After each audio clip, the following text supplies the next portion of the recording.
नमस्कार दर्शकों आज की वीडियो होने वाली है खास क्योंकि आज कुछ पाखंडी आर्य समाजियों का होगा पर्दाफाश।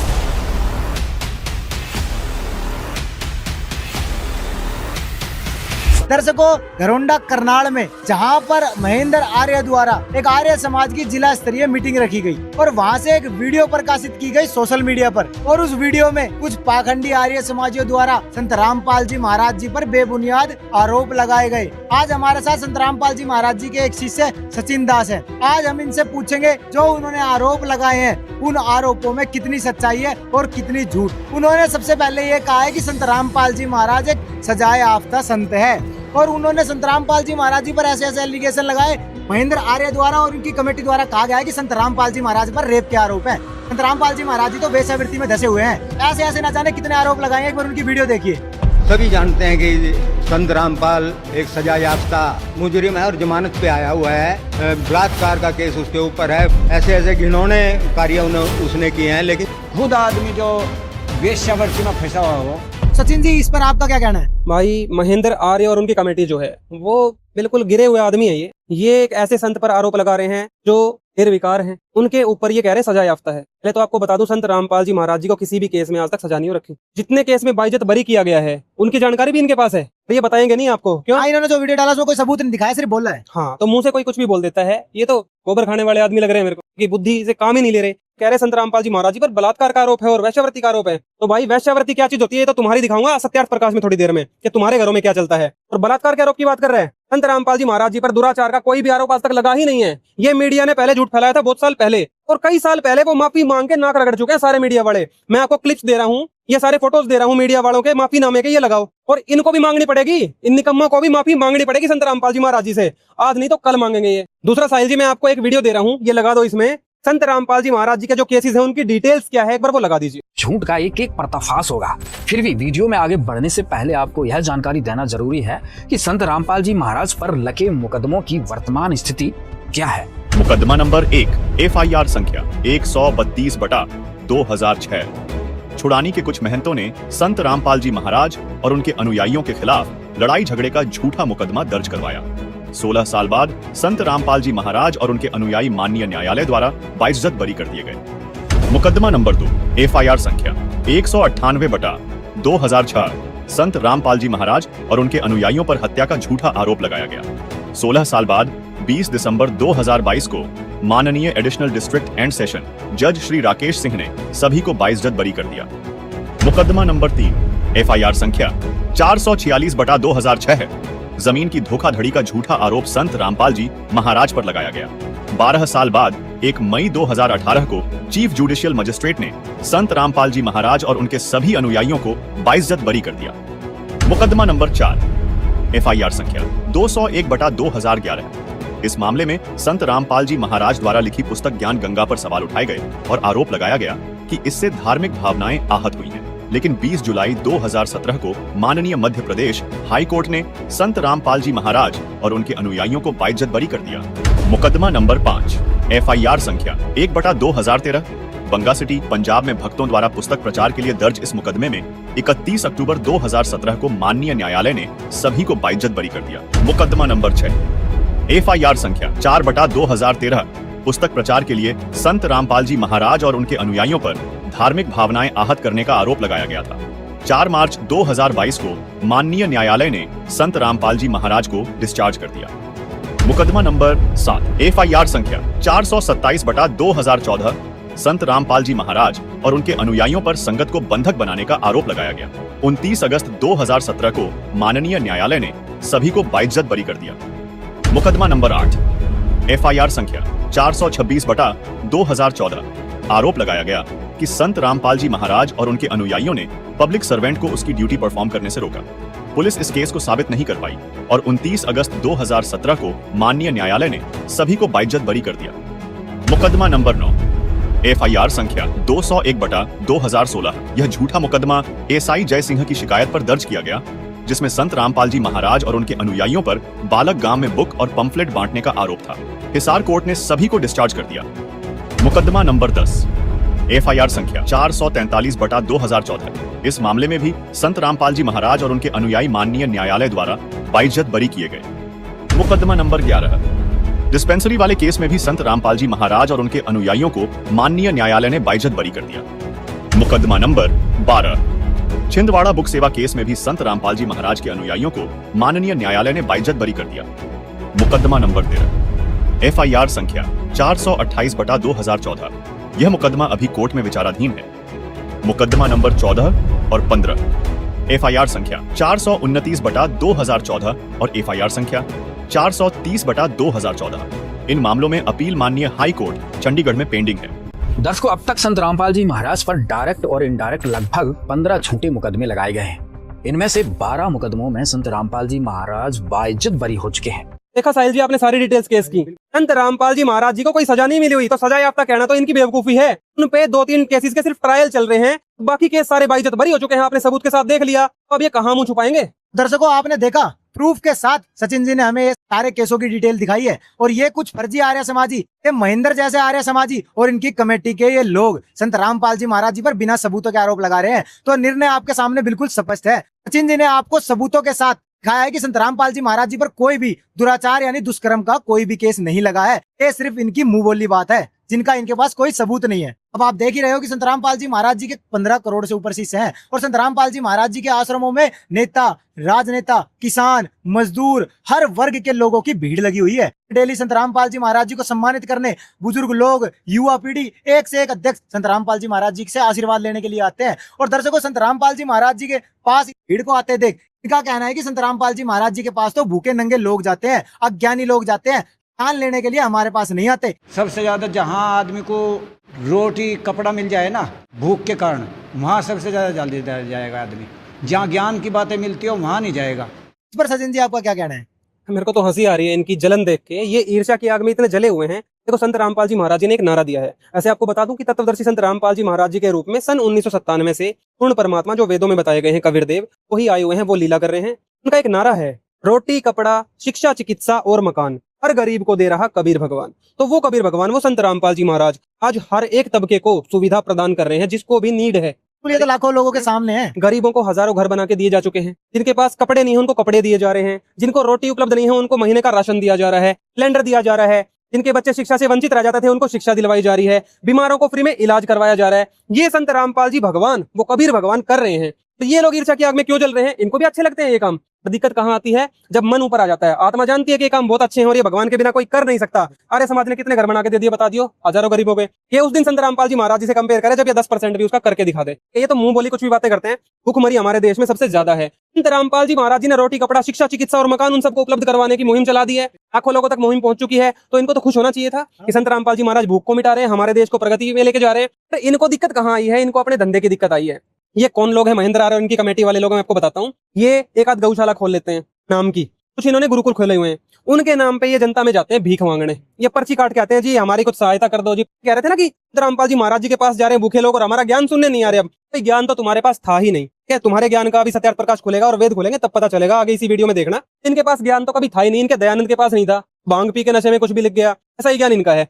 आपको बता दूं, संत रामपाल जी महाराज जी का जो ज्ञान है वो पवित्र वेदों से, पवित्र गीता जी से, पवित्र कुरान शरीफ, पवित्र बाइबल, पवित्र गुरु ग्रंथ साहिब सबसे प्रमाणित है। संत रामपाल जी महाराज जी के पास तो आके लोग ज्ञानी बन रहे हैं, इन अज्ञानियों से पीछा छुड़वा रहे हैं। इनको दिक्कत है, इनकी पर्ची कटनी बंद होगी। अब वो लोग ज्ञान सुन रहे हैं। आम आदमी भी आज संत रामपाल जी महाराज जी का सत्संग यूट्यूब पर, फोन में, फेसबुक पर और अपने टीवी चैनलों पर चला के देख रहे हैं। तो इनकी जो पर्ची कटने की संख्या है ना वो कम होती जा रही है, कम होती जा रही है और इनके फॉलोअर्स कम होते जा रहे हैं। इनको दुख इस चीज का है। उस दुख के कारण ये लोग ऐसे संत, ऐसे भगवान की निंदा करके पाप कमा रहे हैं। नरक में सजा मिलेगी इनको। आपको साहिल जी एक वीडियो देता हूँ, ये लगाओ आप। संत रामपाल जी महाराज जी ने पहले अन्नपूर्णा मुहिम चलाई, तो सिर्फ गरीबों को राशन देने से शुरू की। उसके बाद घर बनाने शुरू किए। फिर उन्होंने देखा कि पूरे उत्तर भारत में हरियाणा समेत बाढ़ आ रखी है। उस बाढ़ से संत रामपाल जी महाराज जी ने रक्षा की। कई प्रमोटर मुंह मांगे दिए पर फिर भी पानी निकला उनकी शक्ति से। ये वीडियो लगाना यहाँ पे। संत रामपाल जी महाराज जी ने अपनी शक्ति से पानी निकाला है, वो जो उनके गांव का निकल गया 15 दिन के अंदर। साइंस की कैलकुलेशन तो 1 साल में जा रही थी, 1 साल में निकलना था पानी उन पाइप और मोटरों से। ये संत रामपाल जी भगवान की महिमा है। ये भी लगाओ आप, देखिए ये वीडियो। कि वह संत वैज्ञानिक तरीके से अपने कार्य करेगा,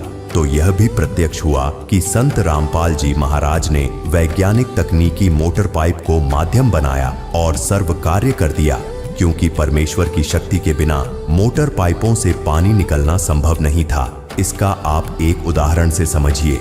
अगर एक गांव में ही 1000 एकड़ जमीन पर 5 फुट पानी भर जाए तो उसे निकालने के लिए इंसानी विज्ञान कितना छोटा पड़ जाता है। देखिए, अगर एक गांव का रकबा 1000 एकड़ हो और उसमें 4 से 5 फुट पानी भरा हो तो 400 गांवों में लगभग 4 लाख एकड़ जमीन जलमग्न थी। गणित कहता है कि 1000 एकड़ का पानी निकालने में 20 HP की एक मोटर को 4.6 साल लगेंगे। अगर पूरे 400 गांवों के समुद्र जैसे पानी की बात करें तो यह समय सदियों में बदल जाएगा। जहां बड़ी बड़ी सरकारें और तकनीक घुटने टेक दे, वहां कोई साधारण इंसान चमत्कार नहीं कर सकता।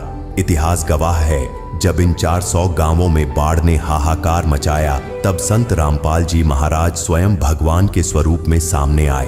दुनिया के पास केवल तर्क थे, लेकिन संत रामपाल जी महाराज जी के पास वह सामर्थ्य था जो सृष्टि के नियमों को बदल देता है। संत रामपाल जी महाराज ने हजारों की संख्या में हाई पावर मोटरें दी, लेकिन गौर करने वाली बात यह है कि 400 गांवों में वितरण के बाद हर गांव के हिस्से में औसतन 4 से 5 मोटरें आती हैं। विज्ञान के हिसाब से 4 मोटरें मिलकर भी एक गांव का पानी सुखाने में कम से कम 1 साल का वक्त लेती। लेकिन वह परमात्मा का ही चमत्कार था कि वह पानी मात्र 15 से 20 दिनों में गायब हो गया। यह इस बात का अटल प्रमाण है कि संत रामपाल जी महाराज ही वह पूर्ण समर्थ परमात्मा हैं, जिनके लिए कुछ भी असंभव नहीं है। उस गहराते हुए समुद्र को सोखना किसी मनुष्य के बस की बात नहीं थी, वह केवल भगवान ही कर सकते थे। आज दुनिया को ऐसे ही समर्थ गुरु की जरूरत है। उनकी शरण में आकर ही हम हर प्राकृतिक आपदा और जीवन के संकटों से पार पा सकते हैं। और ये तथ्य और सत्य केवल आपके लिए नहीं बल्कि दुनिया ने भी स्वीकार किया है। मेरे गांव में 2022 में पानी आया था और उस समय मेरे गांव का भाई था जेजेपी का जिला अध्यक्ष अमित बुरा और डिप्टी सीएम था दुष्यंत चौटाला। बहुत सामान मिला गांव ने, लेकिन उस पानी को निकालने के लिए 3 महीने लगे थे। और इस बार 2025 में जो पानी आया वो 2022 वाले पानी से 10 गुना था, पूरा 10 गुना। 7 फुट पानी, चारों गांव के चारों तरफ के रास्ते बंद, स्कूल बंद, पीएचसी बंद, वाटर सप्लाई बंद। लेकिन हमने इतनी दिक्कत झेली है तो वो गुरुजिया ने जो मोटर और पाइप दिए, कदे किसी भाई का बहम हो वो पानी उन मोटर पाइप तक नहीं उतरिया। वो पानी गुरुजिया ने जेल में बैठे बैठे चूस लिया, चूसा गया हो। तो इस दर्जे से हम सतगुरु रामपाल जी महाराज को परम पिता कबीर भगवान का दर्जा दे रहे हैं।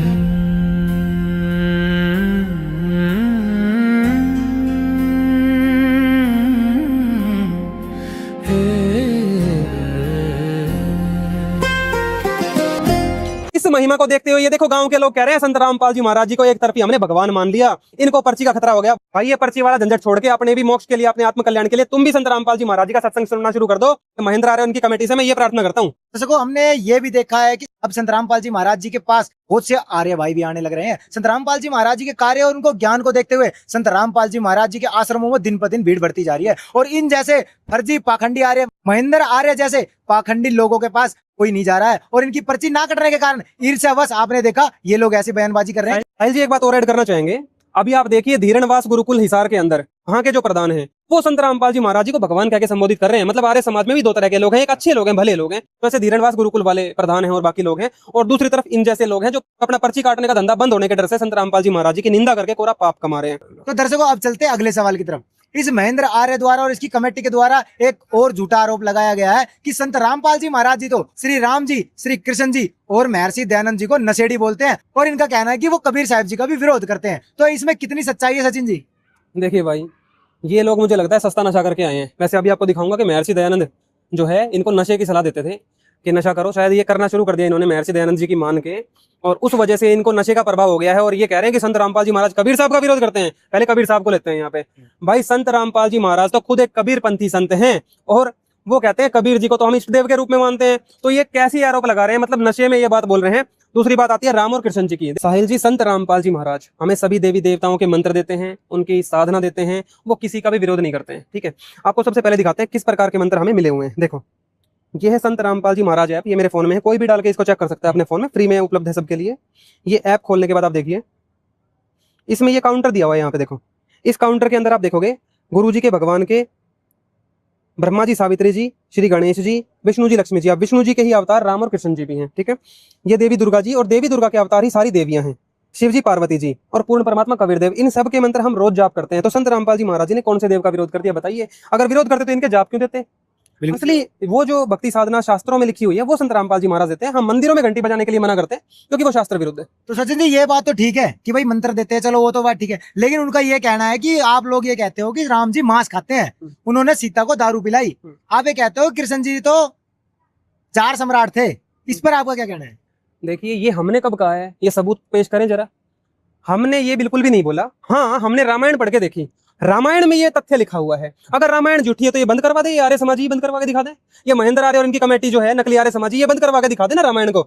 वाल्मीकि रामायण के अंदर लिखा हुआ है वो दिखाते हैं आपको। और कृष्ण जी के बारे में भागवत पुराण में लिखा हुआ है, गीत गोविंद में लिखा हुआ है, ब्रह्मवैवर्त पुराण में लिखा हुआ है। अब है क्या कि ये लोग भ्रमित हो जाते हैं कि संत रामपाल जी महाराज एक तरफ तो देवी देवताओं के मंत्र दे रहे हैं, दूसरी तरफ इन्हीं की सच्चाई शास्त्रों से खोल के दिखा रहे हैं जो इनके अंदर विकार हैं। तो भाई देवताओं में विकार होते हैं, ये तो संत रामपाल जी महाराज बताते हैं। पूर्ण परमात्मा जो कबीर देव है वो निर्विकार है, उनकी हमें प्राप्ति करनी है, देवताओं की हमें प्राप्ति नहीं करनी। जैसे अगर बिजली मंत्री पर कोई बड़ा केस लग जाए, मान लो रेप का आरोप लग गया बिजली मंत्री पे या मर्डर का आरोप लग गया, तो आप बिजली यूज करना बंद थोड़ी ना कर दोगे, बिजली का बिल भी दोगे और उसको यूज भी करोगे। ऐसे ही इन देवी देवताओं से जो हमें सुविधा मिलती है उसके लिए मंत्र जाप करने पड़ते हैं, वो संत रामपाल जी महाराज करवाते हैं। दूसरी तरफ वो ये भी सच्चाई दिखाते हैं कि ये देवी देवता भी विकारों से युक्त हैं, इनकी भक्ति से मोक्ष नहीं होता, ये सारे खुद भी जन्म मरण में हैं और ये विकारों से युक्त हैं। तो वो सच्चाई दिखाते हैं कि पूर्ण परमात्मा की भक्ति करनी है, उसकी प्राप्ति करनी है, देवी देवताओं का आदर करना है, मंत्र करने हैं, पर इनकी सच्चाई की भी जानकारी हमें रखनी है। मंत्री प्रधानमंत्री वाली पावर नहीं रखता। प्रधानमंत्री जो काम कर देगा, मतलब पूर्ण परमात्मा कबीर देव जो आपको मोक्ष दे सकते हैं, वैसा और अन्य कोई भी देव आपको मोक्ष नहीं दे सकता, आपको सुख नहीं दे सकता उस लेवल तक। और अभी आपको दिखाते हैं राम जी के मांस का प्रमाण, तो राम जी के मांस खाने का और सीता जी के शराब पीने का प्रमाण तो हमारी वाल्मीकि रामायण में दिया हुआ है। देखिए साहिल जी, हम आपको दिखाते हैं, ये है वाल्मीकि रामायण, राम जी के मांस खाने का, सीता जी के शराब पीने का इसमें लिखा हुआ है। ये हमारा वचन नहीं है, ये तो रामायण का वचन है। अच्छा दिखाइए। देखिए, ये है सबसे ऑथेंटिक माने जाने वाली श्री वाल्मीकि रामायण हिंदी टीका सहित। और ये कहाँ से छपी है ये भी देख लो, खेमराज श्री कृष्ण दास प्रकाशन बंबई 4 से छपी हुई है। इसमें आपको एक प्रकरण दिखाएंगे जिसमें सीता जी और राम जी के मांस खाने का और शराब पीने का प्रकरण दिया हुआ है। ये देखिए, ये देखिए, उत्तरकांड सर्ग नंबर 42, उत्तरकांड इसमें आ जाइए, उत्तरकांड सर्ग नंबर 42 और श्लोक नंबर हम पढ़ेंगे 17 से आगे। ये देखो, श्री रामचंद्र जी बैठे, सीता जी को बाएं हाथ से ग्रहण कर पवित्र व मेरे मधु काकुस्थ श्री रामचंद्र जी ने पिलाया। मेरे मधु बहुत खतरनाक शराब होती है जो श्री रामचंद्र जी ने पिलाई सीता जी को। आगे देखिए, जैसे शची को इंद्र जी पिलाते हैं, शची को इंद्र, देवराज इंद्र भी पिलाते हैं ऐसी शराब। और भांति भांति के मांस, देखो भांति भांति के मांस और विविध भांतियों के मीठे मीठे फल श्री रामचंद्र जी के व्यवहारार्थ सेवक लोग अतिशीघ्र लेकर आए। राम जी के और सीता जी के खाने के लिए शराब और मांस विविध प्रकार के वहां पे लाए गए थे। अब आपको दिखाते हैं ये मेरे मधु क्या वस्तु होती है। कई लोग कहेंगे कि मेरे मधु जो है, ये देखो लिखा हुआ ना मेरे मधु, यहाँ भी लिखा है देखो, मधु मेरे एकम, के मधु मेरे एकम तो कोई अन्य वस्तु है, शराब नहीं होती, उनके लिए दिखा देते हैं। अब आपको दिखाते हैं मेरे एकम मधु, जो शराब श्री रामचंद्र जी ने सीता माता को पिलाई, वो क्या वस्तु है देखिए। श्रीमद् भागवत महापुराण द्वितीय खंड है, गीता प्रेस गोरखपुर का, इसमें आपको प्रमाण दिखाएंगे मेरे एकम मधु, जो शराब श्री रामचंद्र जी ने सीता माता को पिलाई वो कितनी खतरनाक थी। ये देखिए, ये 898 पेज है इसका, अध्याय नंबर 30 है। इसमें देखिए मेरे एकम मधु, ये वही शराब है जिसको पीने के बाद यादवों का नाश हो गया था। 56 करोड़ यादव कट के मर गए थे। वे उस मेरेक नामक मदिरा का पान करने लगे जिसके नशे से बुद्धि भ्रष्ट हो जाती है। वह पीने में तो अवश्य मीठी लगती है परंतु परिणाम में सर्वनाश करने वाली है। ऐसी शराब पिलाई श्री रामचंद्र जी ने सीता जी को। अब आपको दिखाते हैं श्री कृष्ण जी का प्रमाण, जो कि इन ग्रंथों में दिया हुआ है। ये वो बुक है जिसको प्रेमानंद जी अप्रूव करते हैं कि ये बुक पढ़ने से कृष्ण जी प्रकट हो जाते हैं, इसका पाठ करना चाहिए। देख लीजिए प्रेमानंद जी की वीडियो। अब आपको दिखाते हैं कि संत रामपाल जी महाराज जी ने कृष्ण जी को कुछ नहीं कहा। ये तो वो बुक है जिसको प्रेमानंद जी महाराज और बाकी कथावाचक कहते हैं कि कृष्ण जी को खुश करने के लिए, उनको प्रकट करने के लिए गीत गोविंद पढ़नी चाहिए। आप ये देख लो, अगर गीत गोविंद है जयदेव की, और ये कहाँ से छपी है, प्रभात प्रकाशन से छपी हुई है। इसमें पेज नंबर 43 पे देखो कृष्ण जी किस प्रकार अपनी मामी राधा के साथ सेक्स करते थे, वो सारी कहानियां इसमें लिखी हुई है, हर एक पेज पे लिखी हुई है। ये देखो थोड़ी सी आपको दिखाते हैं। राधा अपनी सखी से कहती है, जब मेरा श्री कृष्ण से प्रथम बार समागम हुआ, सेक्स हुआ, तो मैं कोमल और मधुर भाषणी होती हुई भी लज्जा के कारण, शर्म के कारण उनके मोहक आलापों का उत्तर न दे सकी। इस पर मोहक चेष्टाओं को करने वाले उन श्री कृष्ण ने मेरे रूप, सौंदर्य और गुणों की प्रशंसा करने हेतु बड़ी चातुरी से मेरे जांघों से मेरी साड़ी को खींचकर उतार दिया, मुझे नंगा कर दिया। राधा बता रही है उनकी मामी जी अपने भांजे कृष्ण के बारे में। ये देखो, मेरी साड़ी को उतारने के उपरांत श्री कृष्ण ने धरती पर कोमल कोमल और नवीन पत्तों की शैया बनाई और मुझे उस पर लिटा दिया। और आगे देखो क्या क्या हुआ, ये देख लो भाई, शॉर्ट में दिखाएंगे बिल्कुल। काम कथा भरी पड़ी है कृष्ण जी की। तो प्रिय सखी, रति जनित श्रम से, मतलब सेक्स करने के बाद जब हम थक गए, उत्पन्न आलस्य से जब मेरी आंखें मूंद गई और पसीनों की बूंदों से मेरा सारा शरीर भीग गया, तो उस समय रोमांचित होने से फड़कते गालों वाले तथा कामदेव के मद से विह्वल श्री कृष्ण ने मेरे साथ जिस प्रकार बलपूर्वक रति भोग किया, कह रहे बलपूर्वक मेरे साथ सेक्स किया दोबारा, मतलब थके हुए के साथ, उससे मैं आनंद विभोर हो गई। ये देखो राधा उनकी मामी और कृष्ण जी भांजे, इनकी कथाएं तो इसमें लिखी हुई है, इनको बंद करवाओ ना अगर आपको इतनी बुरी लगती है तो। हाँ, इसमें तो संत रामपाल जी महाराज जी ने अपनी तरफ से कुछ कहा ही नहीं है, ये तो प्रेमानंद जी बताते हैं पढ़ने के लिए डेली। बिल्कुल, मैं वही आपको कह रहा था कि संत रामपाल जी महाराज जी ने अपनी तरफ से कुछ नहीं बताया। जो राम और कृष्ण जी के विकार इनके ग्रंथों में लिखे हुए हैं, उन्हीं को तो उजागर किया है, और वो भी इसलिए कि आप पूर्ण परमात्मा को पहचानो। वो कबीर देव है, निर्विकार है, जिनकी प्राप्ति करनी है। इनकी प्राप्ति से आपकी मुक्ति नहीं हो सकती, आपके अंदर सद्गुण प्रवेश नहीं कर सकते, ये संत रामपाल जी महाराज जी ने बताया है ना। और राम और कृष्ण जी का हम देवता के रूप में पूरा आदर करते हैं। जैसे बिजली मंत्री के ऊपर कितना भी बड़ा केस लग जाए, हम बिजली को यूज करना बंद नहीं कर सकते, ऐसे ही हम विष्णु जी के मंत्र रोज जाप करते हैं, और अंतिम दिन तक जब तक हम जिएंगे इस धरती पे इनके मंत्र जाप करेंगे, क्योंकि इनकी ड्यूटी है हमें अपने कर्मों का फल देना, यही हमें यथावत फल भी देंगे, इनकी ड्यूटी है। तो दर्शकों, आपने देखा ना, तो संत रामपाल जी महाराज और ना ही उनके शिष्य अपनी तरफ से इन देवताओं का कोई भी अपमान नहीं करते। जो सनातन धर्म के ऑथेंटिक ग्रंथ है, उन ग्रंथों से ही ये प्रमाण दिखाते हैं कि ये तो देवता थे और इनके ऐसे चरित्र थे, और इनके पीछे इन पाखंडी प्रेमानंद जैसे लोगों ने लाखों श्रद्धालुओं का जीवन नष्ट कर दिया। अब दर्शकों, इस बात को लेकर ये उल्टा संत रामपाल जी महाराज जी पर लालछन लगा रहे हैं, और इनके पास कोई भी सबूत नहीं है। सचिन जी ने आपको दिखा दिया है। अब बात आती है, चलो रामकृष्ण जी के बारे में तो चलो स्पष्ट हो गया, अब बात आती है महर्षि दयानंद जी को नशेड़ी और भंगेड़ी कहने का। इनका कहना है कि महर्षि दयानंद जी को तो संत रामपाल जी महाराज जी के से नशेड़ी और भंगेड़ी कहते हैं। तो इस बात पर क्या स्पष्टीकरण है? भाई नशेड़ी को तो नशेड़ी कहेंगे, हैं? जो आदमी नशा करेंगे उसको क्या कहेंगे? नशेड़ी कहेंगे। आपको कैसे पता कि वो नशेड़ी? अरे भाई मेरे को क्या पता, ये दिव्यानंद नाम का इनका ही स्वामी है आर्य समाजियों का, ये जींद में कहीं बैठता है, ये गुरुकुल में सेवारत है, ये बताएगा। दिव्यानंद के महर्षि दयानंद चिलम पीता था, सुनो इसकी। हाँ, कुछ दिन पहले उसकी वीडियो भी आई थी। कुछ समय के लिए स्वामी दयानंद जी नशेड़ियों के संपर्क में आ गए और उन्होंने उनको चिलम पिला दी। ठीक है, तो दर्शकों, ये तो खुद को आर्य समाजी कहने वाले तो खुद कह रहे हैं कि वो गंजेड़ी थे। तो आर्य समाजियों का आपस में अब लड़ना चाहिए। एक कह रहा है कि वो चिलम पीते थे, दूसरा कह रहा नहीं पीते थे। इनके आपस में विचार नहीं मिलते। नहीं मिलते भाई। अब दिखाते हैं आपको इनके महर्षि जी के जीवन चरित्र में कि कितना नशा करते थे ये देखो। ये देखो महर्षि दयानंद कितने बड़े नशेड़ी थे, ये खुद बताएंगे। महर्षि दयानंद सरस्वती का जीवन चरित्र है, और ये कहाँ से छपा है ये देख लो। ये आर्य साहित्य प्रचार ट्रस्ट आर्य समाजियों का छपा हुआ है। इसमें पेज नंबर 50 पे पहुंचो आप। यहाँ देखो क्या बताया है। कह रहे हैं 1856 की बात हो रही है। मैंने 10 दिन वहां व्यतीत किए थे मंदिर में। वहां मैंने चावल खाने बिल्कुल छोड़ दिए और केवल दूध पर अपना निर्वाह करके दिन रात योग विद्या के पढ़ने और उसके अभ्यास में संलग्न रहा। दुर्भाग्य से इस स्थान पर मुझे एक बड़ा व्यसन लग गया, बहुत बड़ी बीमारी लगी नशे की। क्या हुआ? अर्थात मुझको भंग सेवन करने का अभ्यास पड़ गया और प्राय उसके प्रभाव से मैं मूर्छित हो जाया करता था। दयानंद इतने बड़े नशेड़ी थे कि बेहोश हो जाते थे नशा करते करते। ठीक है, और देखो 494 पे अपने इन चेलों को, ये महेंद्र आर्य और ये कमेटी वाले हैं ना, ये भी इनकी महर्षि दयानंद की मान के नशा करके आए हैं लगता है। देखो कैसे सलाह देते थे। ये 1879 की बात है। बाबू शिव गुलाम प्रसाद ने स्वामी जी से पूछा दयानंद से कि मन एकांत होने का कोई उपाय बतलाइए।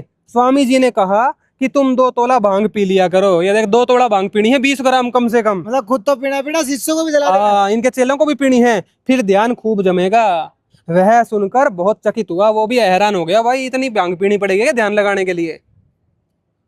दर्शकों आपने देखा 1879 तक तो ये भांग पीने की सलाह दे रहे हैं और इनकी मृत्यु हुई थी 1883 में। मतलब कि मरने से 4 साल पहले भी ये अपने शिष्यों को तो भांग पीने की सलाह दे रहे हैं। तो इन्होंने कहां से नशा छोड़ा होगा? अब आपने इन्हीं की ग्रंथ से देखा कि ये भांग पिया करते थे। तो अब ये बताओ संत रामपाल जी महाराज जी पर क्या आरोप है? ये तो आर्य समाजी लिख के बांट रहे हैं पूरी दुनिया में। हमने तो ये ग्रंथ खरीदे हैं, लिखे थोड़ी ना है। ये तो आर्य प्रकाशन है, ये तो इनके घर में छपी है। आर्य समाजी बता रहे हैं कि महर्षि दयानंद एक नंबर का नशेड़ी था और अपने चेलों को, मतलब कि जितने भी ये गुरुकुल में ये कर रहे हैं इनकी सेवा, ये महेंद्र आर्य जैसे, ये इनकी कमेटी वालों जैसे, ये सारे नशा करते हैं। अगर महर्षि दयानंद की मानेंगे तो नशा करना पड़ेगा, वरना ध्यान लगेगा ही नहीं इनका। तो ये तो इनका खुद का वचन है सारा। तो दर्शकों आपने देखा संत रामपाल जी महाराज जी के शिष्यों ने कभी अपनी तरफ से किसी को नशेड़ी और भंगेड़ी न कहा। ये तो इनके आर्य सहित इनके घर में छपने वाली पुस्तक में ही, इनके जीवन चरित्र में ये स्पष्ट होता है कि ये भांग भी पीते थे, उल्लास भी सूंघते थे और हुक्का भी पिया करते थे।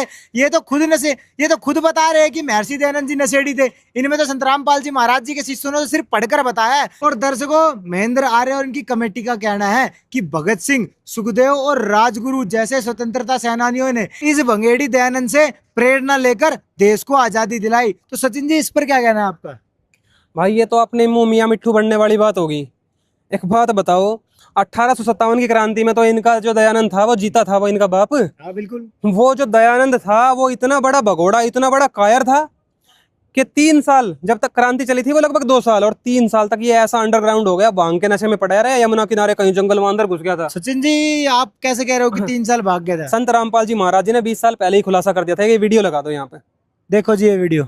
सन 1857 के स्वतंत्रता संग्राम में महर्षि दयानंद का कोई योगदान नहीं था। इनके अनुयायियों ने इसकी फोकट महिमा बना रखी थी। ये सन 1857 से लेकर सन 1860 तक तो इसका पता नहीं कहाँ रहा, युग गायब था, छुप गया डर के, नर्मदा तट पर जाकर कति सांस गोट गया। अरे बात करें, ये स्वतंत्रता संग्राम में बड़ा योगदान था, ये तो भाग गया छुप के। दिखाते प्रमाण, इन्हीं के चेलों की लिखी पुस्तकों में प्रमाण अभी दिखाता हूँ। देखो, महर्षि दयानंद का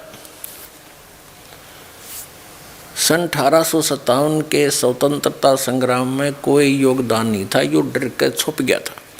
इन्हीं के अनुयायियों के द्वारा लिखी पुस्तकों में आपको प्रमाण करते हैं। देखिए प्रमाण दिखाते हैं।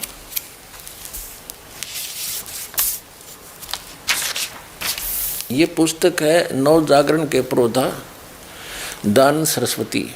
लेखक हैं डॉक्टर भवानीलाल भारतीय, MA PhD, प्रोफेसर तथा अध्यक्ष, दानंद चेयर ऑफ वैदिक स्टडीज, पंजाब विश्वविद्यालय चंडीगढ़। प्रकाशक हैं वैदिक पुस्तकालय, परोपकारिणी सभा, दानंद आश्रम अजमेर। और ये कहाँ से छपी है? ये प्रथम संस्करण दानंद सरस्वती की प्रथम निर्वाण शताब्दी, कार्तिक अमावस्या 2040। और यहाँ देखिए मुद्रक, ये है वैदिक प्रकाशक है, वैदिक पुस्तकालय वही, परोपकारिणी सभा, दानंद आश्रम, केसरगंज अजमेर। मुद्रक हैं सतीश चंद्र शुक्ल, प्रबंधक वैदिक यंत्रालय अजमेर। ये देखिएगा नव जागरण के प्रोधा दान सरस्वती, गंगा और नर्मदा के तट पर। और इसके 38 पृष्ठ से हम आपको दिखाएंगे। स्वामी दयानंद और 1857 की हलचल। स्वामी दयानंद के जीवन में ये 3 वर्ष अज्ञात अवस्था के माने जाते हैं। सन 1857 से सन 1860 तक युद्ध अज्ञात हो गया। इस अवधि में वे कहाँ रहे, क्या करते रहे आदि प्रश्नों को लेकर अनेक संभावनाएं प्रकट की गई हैं। सर्वप्रथम हमारा राजस्थान पुस्तक के लेखक पृथ्वी सिंह मेहता विद्यालंकार ने इस संबंध में अपने विचार व्यक्त करते हुए कहा है, मार्च 1857 तक यह प्राय गंगा के साथ साथ गंगोत्री और बद्रीनाथ से बनारस तक गढ़वाल, रुहेलखंड, दोआब, काशी प्रदेश में घूमता रहा, जहाँ तक क्रांति की तैयारियां जनता में भीतर ही भीतर जोरों से की जा रही थी।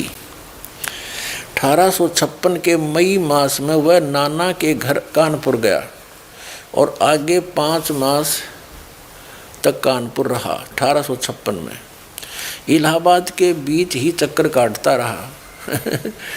फिर बनारस, मिर्ज़ापुर, चुनार होकर मार्च 1857 में जब क्रांति की तैयारियां लगभग पूरी हो चुकी थी और नाना साहेब सैकड़ों संदेशवाहक साधुओं, फकीरों आदि के रूप में पूर्व, पश्चिम, उत्तर, दक्षिण देश के हर कोने में क्रांति का संदेश लेकर रवाना हुए और स्वयं नाना साहेब और आजी मुल्ला भी क्रांति आरंभ करने की तारीख निश्चय कर उसकी सारी तैयारी अपनी आँखों से देख लेने को तीर्थ यात्रा करने निकले, तब दयानंद भी बनारस से मिर्ज़ापुर, चुनार होकर नर्मदा स्रोतों के लिए दक्षिण की ओर निकल पड़ा। अपने प्रारंभिक जीवन का परिचय देने के लिए दयानंद की सब लिखित जीवनी में यहाँ आकर एकाएक अंत हो जाता है। आगे 3 साल क्रांति युद्ध के दिनों में वो कहाँ रहा और क्या करता रहा, इसकी कोई विगत उसने कभी नहीं दी। देख ढाओ बांग पिए पड़ा वहाँ पर नर्मदा के तट पर, नौकर भगवान खोजने के लिए निकला था, जंगलों में घुस गया, आगे रीछ भी आगे, उल्टा नहीं हटा, और लोगों ने मना भी किया, महाराज आगे मत जाओ, भयंकर जंगल है, और डरता भाज रहा। 1857 का युद्ध हो चुका था और इन साधु महात्माओं को पकड़ पकड़ जेलों में ठोका जा रहा था।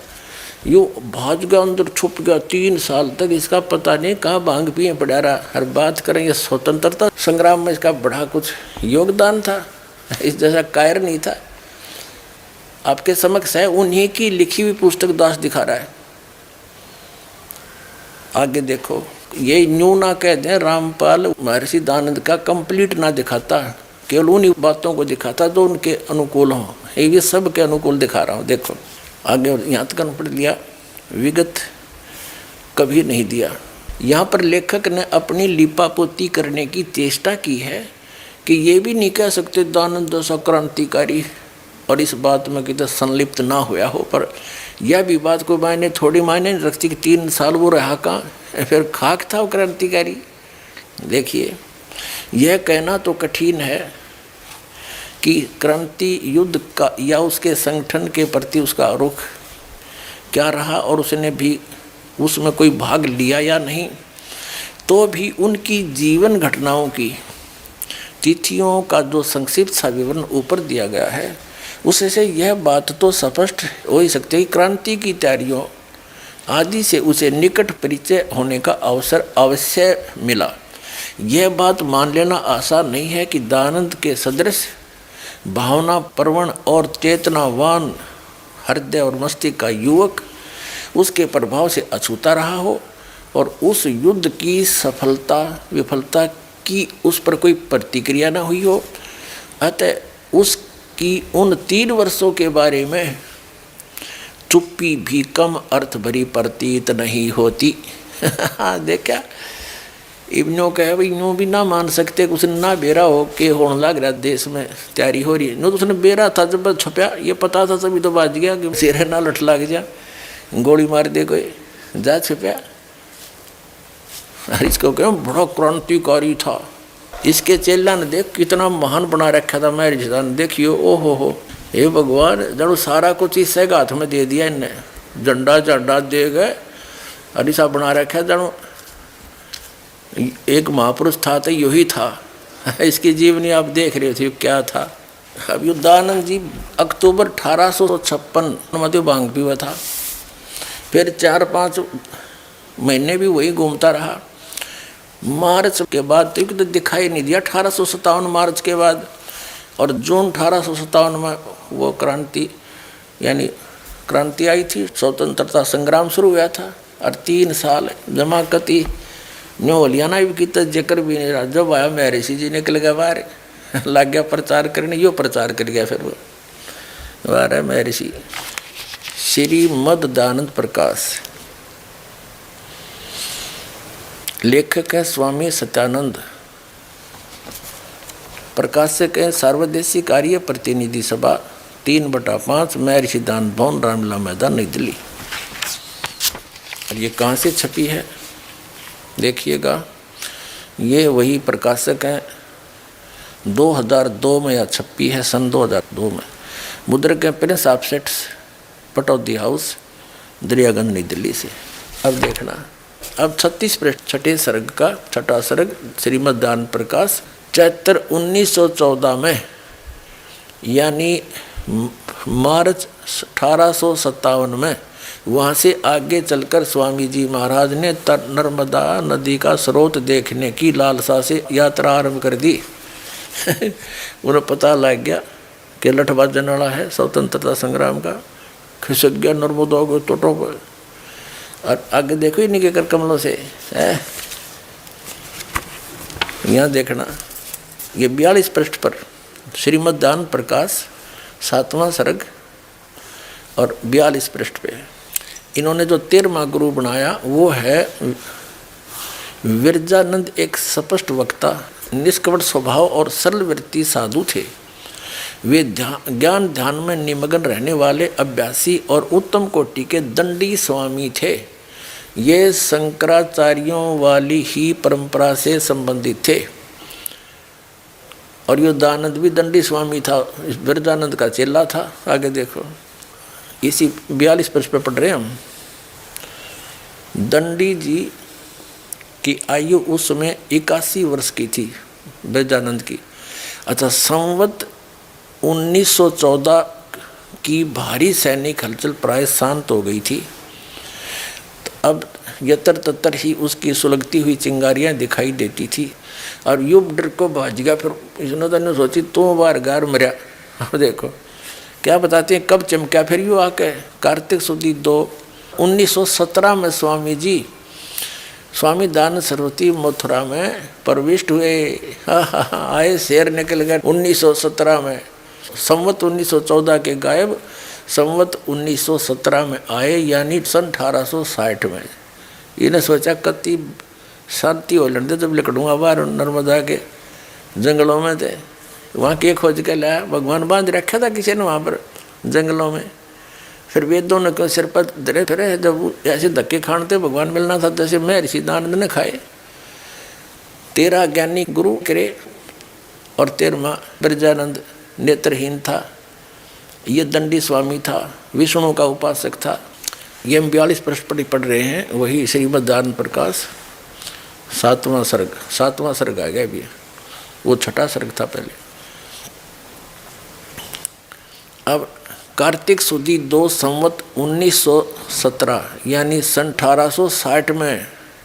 1917 तो विक्रमी संवत है, इसमें 57 कम कर दो। सन 1860 में आया, सन 1857 का भाग्य हुआ। 3 साल बाद से दर्शन दिखाए इसने। विक्रमी संवत 1917 को स्वामी दयानंद सरस्वती मथुरा में प्रविष्ट हुए और सीधे दंडी जी की अटालिका पर चढ़कर उसका द्वार खटखटाया, यानी उसके पास व्याकरण पढ़े। अब हम आते हैं, इसे सिद्ध हो गया कि यो स्वतंत्रता संग्राम में महर्षि दयानंद का कोई योगदान नहीं था। इसके झूठी फोकट महिमा बना रखी थी। तो देख लिया कितना बड़ा भगोड़ा था ये दयानंद।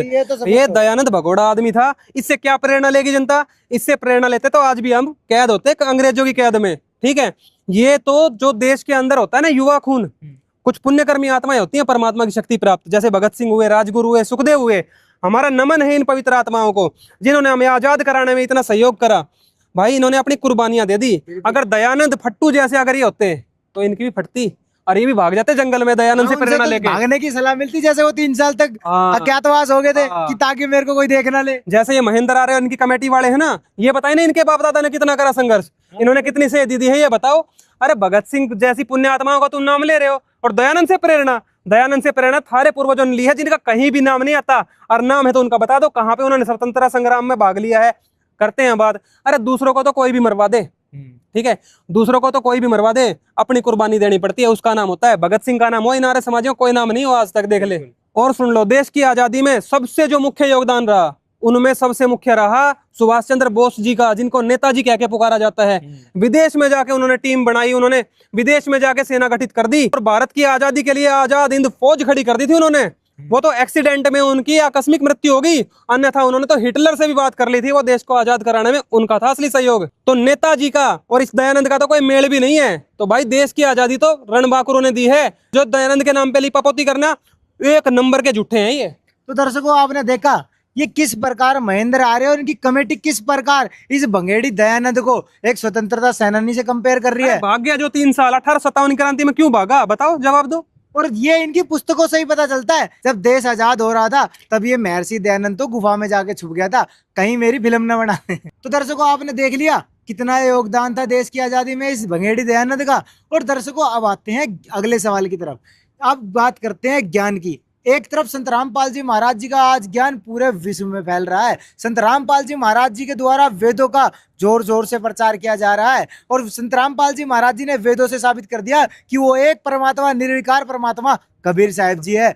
और दर्शकों ये महेंद्र आर्य और इनकी कमेटी के लोग ये कह रहे हैं कि अब हम वेदों का प्रचार करेंगे। तो दर्शकों एक तरफ तो संत रामपाल जी महाराज जी वेदों का प्रचार जोरों शोरों से कर रहे हैं और अब ये वेदों का प्रचार करने की बात कर रहे हैं और दोनों में हो रही है टकराव। इसका कारण क्या है सचिन जी?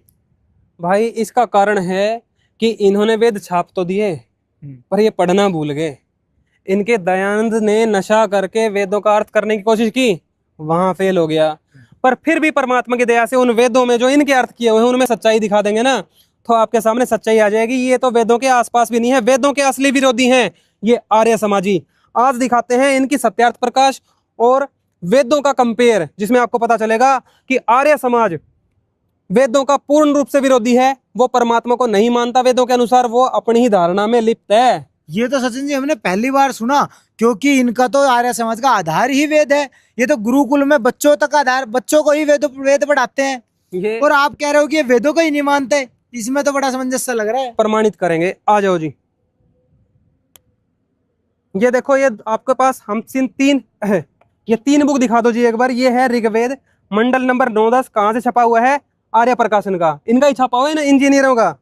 ये सत्यार्थ प्रकाश है, ये देख लो कहाँ की है, आर्य साहित्य प्रचार आर्य समाज की। और ये यजुर्वेद है, ये भी आर्यवास्य, और ये यजुर्वेद है, ये भी आर्यवास्य है। ठीक है, अब इन्हीं की बुक से प्रमाणित करेंगे कि वेद विरोधी है पूरा आर्य समाज का ज्ञान। ये देखो, यह है सत्यार्थ प्रकाश, महर्षि दयानंद सरस्वती। ये भांग पीने वाला, वो तो आपको दिखाई दिया पहले ही। इसमें आपको दिखाते हैं कुछ ऐसे नियम जो कोई भी आम समाज में पालन नहीं कर सकता। दिखाता हूं आपको अभी, देखो इसके दूसरे समोल्लास में देखो क्या बताया, पेज नंबर 33 पे। परसूता का दूध 6 दिन तक बालक को पिलावे, जब बच्चा पैदा हो तो 6 दिन तक माँ का दूध पिलावे, पश्चात दाई पिलाया करे, परंतु दाई को उत्तम पदार्थों का खान पान माता पिता करावे। अब ये बता दो कौन सा इनमें से महेंद्र आर्य या इसकी कमेटी में से कौन सा है जिसने अपनी दाई का दूध पीकर जो दाई का दूध पीकर बड़ा हुआ है, माँ का दूध सिर्फ 6 दिन पिया हो। और ये बताओ ये इतना भंगेड़ी क्या लिख के गया है, ये दाई जो है इसके दूध कहाँ से आएगा? इसको भी उस टाइम बच्चा वाले होने चाहिए, जब वो गर्भवती होगी बच्चा पैदा करेगी तभी तो दूध देता है परमात्मा माँ के स्तन में। तो उस दाई को कहाँ से दूध आ जाएगा? अब मान लो गाँव में हो गए 6 बच्चे एक साथ, 10 भी हो सकते हैं यार, 15 भी हो सकते हैं, गाँव बड़े भी हो जाते हैं, तो वो दाई किस किस को दूध पिला के आएगी? और भाई दाई जो है, ये जरूरी तो नहीं है कि उस टाइम पर दाई भी उतनी दाई 15 दाई प्रेग्नेंट हो, जब अगर 15 बच्चे हो रहे तो आएगी एक दाई बोल। अब इतने बच्चे हो गए तो कहाँ से आएगी एक दाई? भाई ने बताया एक दाई 15 बच्चों को फिर दूध दिया, 6 बच्चों को मान ले, एक टाइम पे एक गांव में 6 बच्चे हो गए छोटे छोटे, वो दाई 6 बच्चों को दूध पिलाएगी कैसे? और उस टाइम वो भी प्रेग्नेंट होगी, उसका भी बच्चा होगा, ये कहाँ से सुनिश्चित करेगा? ये भंगेड़ी दयानंद, ये तो लिखना ही भूल गया। ये तो संभव ही नहीं है, बिल्कुल बेवकूफी वाले विचार हैं। और अगले पेज पे देखो क्या बताया है माँ के लिए, ये देखो, क्योंकि और ऐसा क्यों करना है? अपनी जवानी बचानी है, जवानी की रक्षा करनी है माँ ने, इसलिए दाई को रखे है। देख, क्योंकि प्रसूता स्त्री के शरीर के अंश से बालक का शरीर होता है, इसी से स्त्री प्रसव समय निर्बल हो जाती है, इसलिए प्रसूता स्त्री दूध न पिलाए, दूध नहीं पिलाना बच्चे को। दूध रोकने के लिए स्तन के छिद्र पर उस औषध को उस औषधि को लेप करे जिससे दूध स्रवित न हो। अब ये महेंद्र आर्य और इसकी कमेटी बताएगी कि इनकी माँ ने कौन सा लेप लगाया था ताकि उनके स्तन में दूध ना आए और ये जो है दाई का दूध पिए। इनको प्रमाणित करनी पड़ेगी अब ये चीज। ये देखकर तो ऐसा लग रहा है भाई नशेड़ी ऐसी बात कर सकता है। बिल्कुल नशेड़ी। ये देखो ना, माँ क्या करेगी, स्तन के छिद्र पर उस औषधि को लेप करे जिससे दूध स्रवित न हो। ऐसा करने से दूसरे महीने में ही पुनरिप युवती हो जाती है, पहले जैसी जवान हो जाएगी। फिर वो स्त्री अपने बच्चे को दूध नहीं पिलाएगी। और देखो और देखो भाई, स्त्री योनि संकोचन शोधन और पुरुष वीर्य का स्तंभन करे। ये महर्षि ये दयानंद महर्षि को कहते हैं, इस बंगेड़ी को, कि ये ब्रह्मचारी था। और इनका कारण क्या बताया इस नशेड़ी ने कि जवान युवा अवस्था, मतलब युवा बनी रहेगी। ये स्त्री की जवानी की इतनी ट्रेनिंग दे रहा है। ये कहाँ से आ गया बंगेड़ी? ये ब्रह्मचारी भी नहीं था, ये फालतू आदमी था, बेवकूफ कती। तो महेंद्र आर्य और उनकी कमेटी वालों से एक सवाल है कि तुम्हारी माँ ने कौन से अपने स्तनों पर कौन सा लेप लगाया था जिससे वो युवा दिखे? अगर नहीं लगाया तो तुम भी आर्य समाजी नहीं हुए, फिर तुम भी महर्षि दयानंद की बातों को फॉलो करने वाले नहीं हुए। ये हम नहीं कह रहे, ये सत्यार्थ प्रकाश कह रही है जो हमें सचिन जी ने दिखाई है। तो अब बताइए सचिन जी, तो इस सवाल का जवाब जरूर देना। और बताओ सचिन जी आगे। देखो भाई इनके सत्यार्थ प्रकाश, आ जाओ। ये देखो सत्यार्थ प्रकाश के नियम दिखाते हैं आपको। ये आगे आप ये 7वें समोल्लास में देखो, ईश्वर साकार है या निराकार, ये प्रश्न किया गया महर्षि जी से। तो इनका जवाब है निराकार है भगवान। ठीक है, ये तो महर्षि जी का हो गया, ये सत्यार्थ प्रकाश। और देखिए वेद क्या बताते हैं। अब पवित्र वेदों में चेक करो परमात्मा कैसा है। अब देखो ऋग्वेद मंडल नंबर 9-10, इसमें देखो ऋग्वेद मंडल नंबर 9 सूक्त 82 मंत्र 1, संत रामपाल जी महाराज जी ने दिखाया परमात्मा तो साकार है और बंगेड़ी दयानंद का परमात्मा निराकार है। ये देखो वेदों का परमात्मा मानोगे, बंगेड़ी दयानंद का मानोगे? वेदों का मानेंगे। ये देखो, जो सर्वोत्पादक प्रभु, सबको बनाने वाला भगवान, प्रकाश स्वरूप, सद्गुणों की वृष्टि करने वाला है, वह पापों के हरण करने वाला है। ये भी देख लो, आगे दिखाऊंगा आपको। महर्षि दयानंद कहता है परमात्मा पाप नाश नहीं कर सकता, और वेद कह रहे हैं परमात्मा पापों का हरण कर लेता है। और देखो परमात्मा साकार है, वेद बताते हैं वह राजेव, राजा के, अगले पेज पे देखो, समान दर्शनीय है। परमात्मा राजा के समान दर्शनीय है, यानी कि जो दर्शन दे सकता है वो दिखेगा। बिल्कुल सिंहासन पे बैठे हैं परमात्मा, पूरी सृष्टि के राजा हैं वो कबीर देव। और महर्षि दयानंद कहता है परमात्मा निराकार है। इससे आपको पता चल जाएगा ये भांग के नशे में कुछ भी लिख गए, ये वेद विरोधी हैं। बिल्कुल सही बात है, ये तो दिख रहा है। इस सत्यानाश प्रकाश में तो लिखा है कि परमात्मा निराकार है और वेद कह रहे हैं साकार है। ये तो सीधा खड़ा एक्सीडेंट है इन दोनों का। परमात्मा साकार है वेदों में और इन आर्य समाजियों को परमात्मा निराकार है, मतलब ये वेद विरोधी हैं। अगला पॉइंट दिखाएंगे अब आपको। ये देखो उसी 7वें समोल्लास में सत्यार्थ प्रकाश में क्या पूछा, आगे देखो यहाँ पे, क्या स्तुति आदि करने से ईश्वर अपना नियम छोड़ स्तुति प्रार्थना करने वाले का पाप छुड़ा देगा? महर्षि जी कह रहे हैं नहीं, परमात्मा पाप नहीं छुड़वा सकता, वो नाश नहीं कर सकता। और वेदों में देखो क्या बताया है, ये देखो वही पवित्र ऋग्वेद मंडल नंबर 10 में दिखाते हैं आपको कि परमात्मा क्या करता है। ये देखो परमात्मा तो घोर से घोर पाप नष्ट कर देता है। ये देखो ऋग्वेद मंडल नंबर 9-10, और इनका यही इन अंग्रेजों का छापा हुआ। इसमें देखो ऋग्वेद मंडल नंबर 10 सूक्त 161 मंत्र नंबर 2, यदि रोगी नष्ट जीवन शक्ति वाला हो गया है अथवा यदि वह सीमा से परे चला गया है, यदि वह मृत्यु के समीप पहुंच गया है, तो भी उस रोगी को मैं भीषक कष्टप्रद रोग के पंजे से छुड़ा लाता हूं और 100 शरद ऋतुओं तक जीने के योग्य बना देता हूं।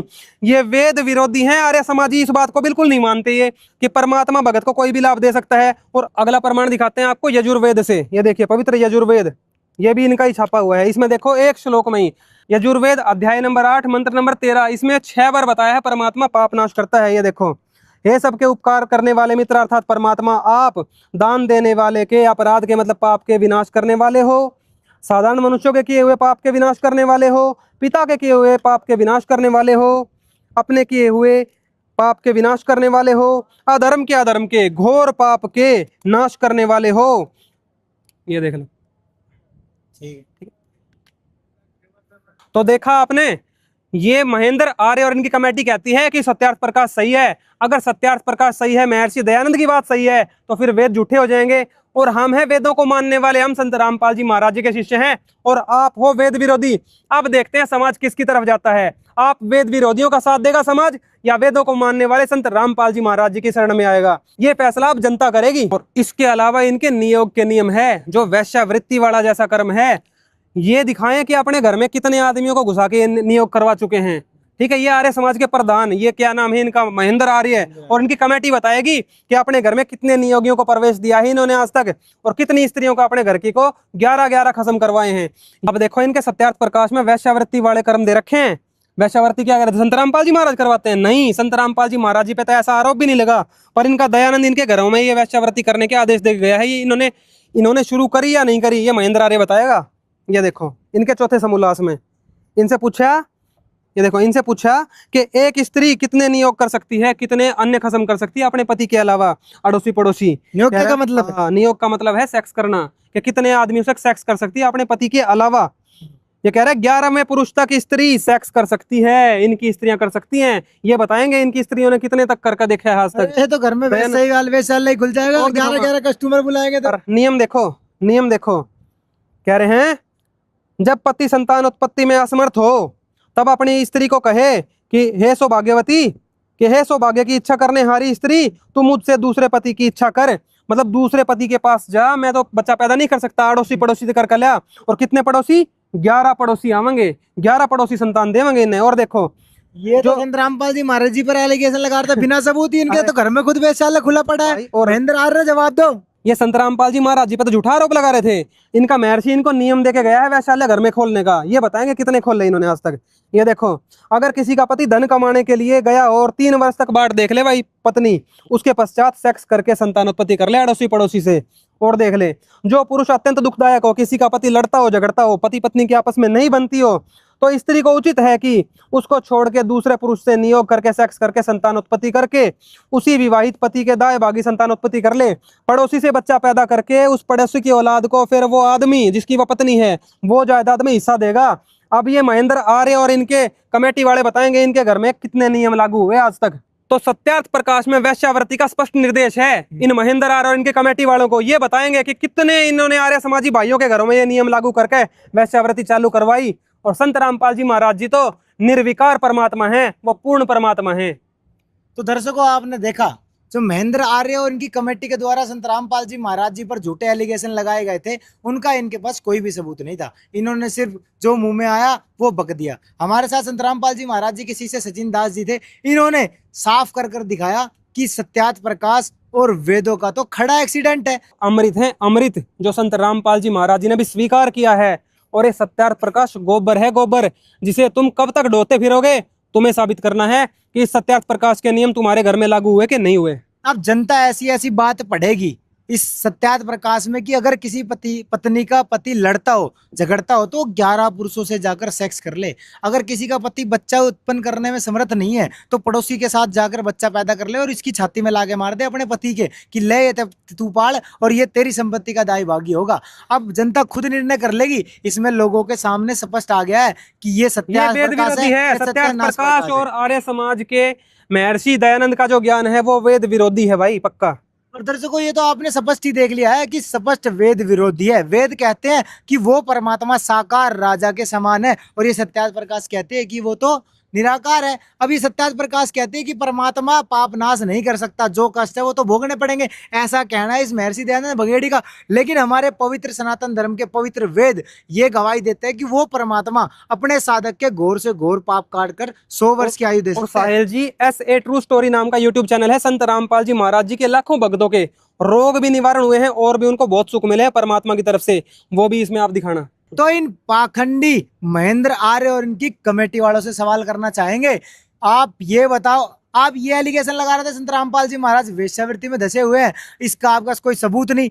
अब आप ये बताओ कि आपने अपने परिवार में ये वैश्यालय खोला क्या नहीं, जो महर्षि दयानंद ने आदेश दिया था। महर्षि दयानंद का कहना है अगर किसी का पति लड़ता हो झगड़ता हो वो अन्य पुरुष के पास जाकर संतान उत्पत्ति कर ले। आपने आपके माता पिता ने संतान उत्पत्ति करी, अगर आपने नहीं करी तो आप खुद आर्य समाज को फॉलो नहीं करते, अगर की है तो सबूत दिखाओ। तो दर्शकों आज आपने देखा, तो दर्शकों आपने देखे सभी सवालों के जवाब संत रामपाल जी महाराज जी के शिष्य सचिन दास जी ने बिल्कुल स्पष्ट कर दिए। अब जनता को फैसला करना है कि इनकी बात माननी है या इनके जूते मारने हैं, या इस सत्यार्थ प्रकाश यानी कि सत्यानाश प्रकाश को अब कूड़े में फेंकने का समय आ गया है।